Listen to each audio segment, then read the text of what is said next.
has an intervention of some kind, whether it's math or reading or being pushed if they're on ALP to be challenged a little bit more. But that happens every day, Monday through Friday, and all of our interventionists and all of our teachers and all of our paras are hands-on for that.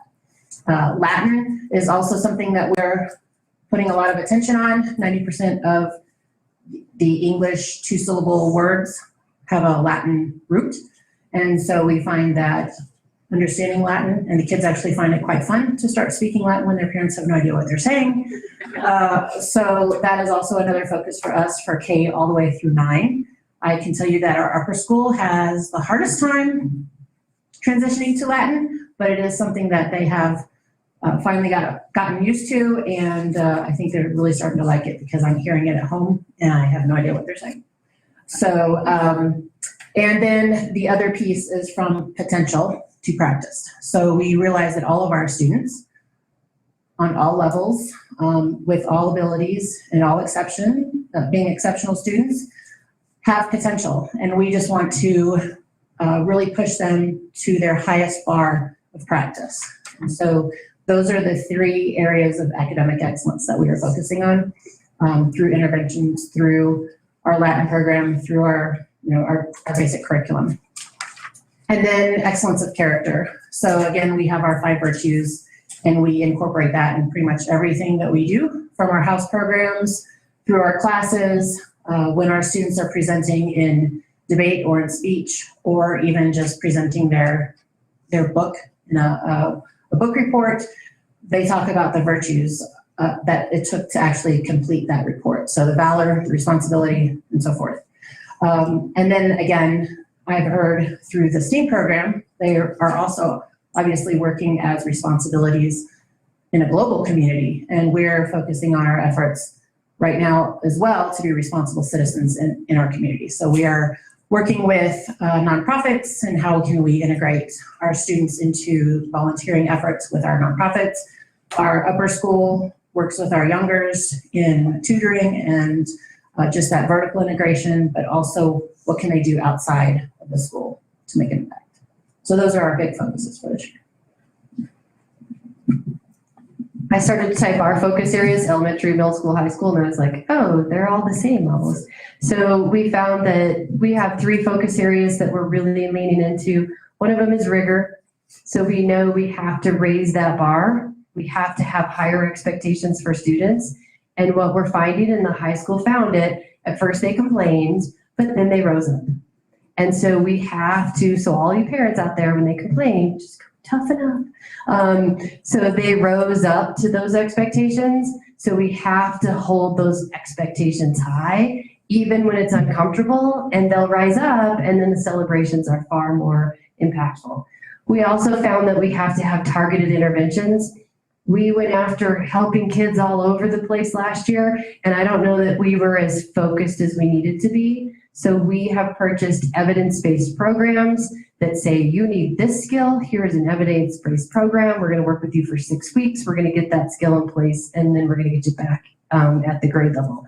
So we have interventions going across all of our buildings that look like it's similar, that, you know, high school has power lunch, we have SDL time at the middle school. We have title and intervention at the elementaries, as well as some focus time that they've built in. So every school has built in time where we are working with students where they're at to bring them to the next level. So to fill those holes, to finish that learning, to get them up where they need to be, and then to take off. And then finally, we have what we call our habits of success. So if you want to look this up, it's from Turnaround for Children, Building Blocks for Learning. So it's a framework that was developed that looks at the development of skills in children and what they need to be successful in school and beyond. And it's basically the skills and mindsets that research shows are strongly correlated to predict academic achievement. And so there is a progression of skills that we expect in the elementary school, the middle school, and the high school. And if you'd like, we can come back and give more information, or I can send that out. But some examples of those skills at the little guys, it looks like self-regulation. I have to be able to regulate myself to be a good learner. As they move up, we talk about things like growth mindset. So the fact that I can do this. So I'm not born not to do this. I can do it. I just need to put my mind to it. It's not a fixed mindset that we often hear, I can't do math. That's a fixed mindset. It's like, no, anyone can do math. You need to develop a growth mindset that if you work hard, you can do that. Resilience kind of ties to that. And then as we get to the high school level, we're talking about academic tenacity. So that ability to really go after the academics as they become complex, curiosity, and purpose. And so there are more elements to the building blocks, but this is an example of what those look like. And so we're working to build those habits within our students. So we're purposely teaching those, talking about those, using this language so that they develop those habits to be successful and to increase academic achievements. So this is the part where you can ask us some questions. Or you can say, that was so amazing. That was so amazing. I think it's a lot of great news. I mean, it's a lot of growth in a lot of areas. So, and I'm curious about the change in the math program to Eureka versus what was being done before, and what you're looking forward to with that. Yeah, we're already seeing, I don't know if I have elementary that want to speak to that, but what we're seeing is that students are developing some of that grit and sticking to, exposing that mathematical thinking. So instead of our students sitting, sometimes math, I was a math teacher, sometimes we get up and say, do this, do this, do this, do it, you didn't do it again. And we don't always expose why they're doing it wrong. And so this kind of exposes, like, you went down that road. Why did you go down that road? So that we can bring you back and take you down the right road. And so it's really helping kids understand the why behind math, but also developing, Gwen talked about that, the fluency, because there are still things that I got to be able to do like this. So I can't have a conversation about 2 + 3. I got to just know that. Multiplication facts, as they get to middle school, some of those algebra manipulations. So the Eureka math has been shown, and we also adopted a new diagnostic testing called iReady that's going to allow us to monitor that more frequently so that we can see, are our kids growing mathematically, and we can adjust and be more nimble and not wait for the state test to tell us at the end of the year.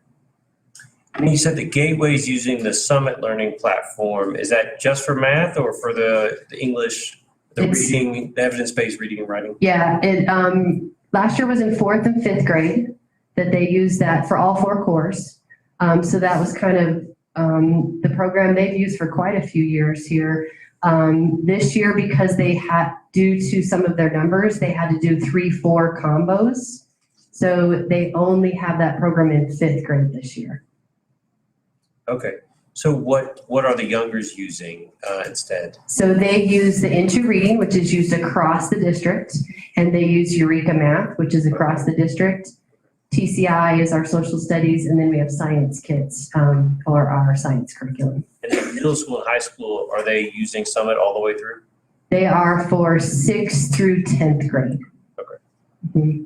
And after 10th grade, we move into more of a Google Classroom and a different look at the learning, because we find that our kids are going multiple pathways. We have AP, we have classes, we just have a lot of different classes there.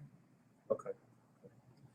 And Gwen, Merit has not changed any sort of curriculum since last year, right? He likes what we're doing. We're gonna give it a try. Stick with the baseline. That's right. How many years is it that you kind of need to watch a curriculum to see whether you feel like it's achieving the right results? Is it 3? Yeah, 3 years of data points minimum. Because at first you're going to dip. So first implementation curves show that when you get a new curriculum, and that at first students will dip, and then because you're learning a new system. Mm-hmm. And so at first they'll dip and then they'll grow. And that's true too for kids that move, right? We see that when kids move to new schools, at first they dip down. It's a new curriculum for them. It's a new system. And then hopefully they start growing. Tina, I was looking online on the CDU website, and I noticed from previous years to now, it seemed like our kids were they were participating in all the testing way more. And I know, I think it was like 88% from prior. Now we're up in the 90s, 95. So it was interesting to hear that we only got 94 because everything I was seeing was just great online compared to previous years. We typically haven't had troubles with participation. During the pandemic, the whole state dropped. Is that why I was? Yeah, you probably saw the pandemic testing, Probably. which was actually, we were higher than a lot. Some schools were what, 50, 40%, like. I saw really low schools Yeah. across the state. And so Yeah. we were up even prior to that. Mhm. So it was it's just good to see even during the transitional time, during 2020, during 2021, we were still testing. There's something on there, but you can tell how much work, we're here now and how much our kids, our students, the district, the plan that you guys had to get our kids into the school. I think all of that is a big part. Yeah, we had success testing kids, and a lot of our remote kids came in, or they could test remotely. A lot of schools had the option not to test remote kids, but we were like, no, we want to know if they're learning. No, it was good. And but I'm glad you guys used the 2019 models because I think Yes. that's the best way to compare apples to. Yeah. So, Tina, when my second grader says, I can't do it, that's the fixed growth? That's just a fixed mindset? Is that how you find it? Stubborn kid, I don't know. I can't do math. I can't do Yeah, what math. I respond is, what can't you do? You can't read the problem? Or I don't know.